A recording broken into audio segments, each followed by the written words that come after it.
Nambeemu mukama wange taata. Kinswaza n'okuyita nambeemu kubanga nze nakula sina father figure mu bulamu bwange. Bw'obanga tonzaala, wallahi ngenda kugenda nkole interview ya YouTube nga nziika taata wange gwe simanyi. Mukolere ekijja nteekeyo ne case. Manye nti taata wange ekituufu kiri nti maama wange teyandaga taata muziise.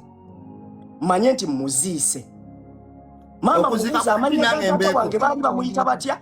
Manye nti taata wange muziise. Wabula era bwonna ndeka nga tompadde DNA. Era nja sigala mu bbanga. Kigenda okuzika taata wo kwadde. Nze saati sinnamanya.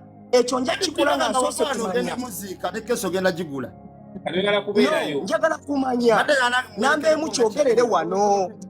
Ye gwonzaala oba nedda. Kyetwagala okumanya. Mbuuzo ye gwonzaala oba nedda. Omanyi oyo mwana ayogera nnyo ate byayogera n'abyerabira. Genda mpola mpola. Oseko kanye ebintu byogera. Okuziika kwadde.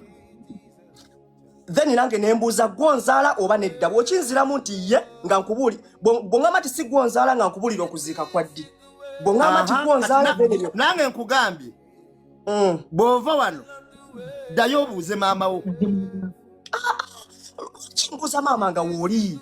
Gwonzaala oba nedda.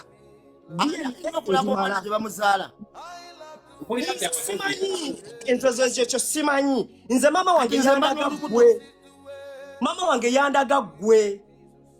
Mama wange yandaga ggwe. Omubuuze. Enja wange ye gwonzaala oba nedda. Oba si yenze. Nze ekyo sijja kukibuuza maama, abula nja gende wa maama wo.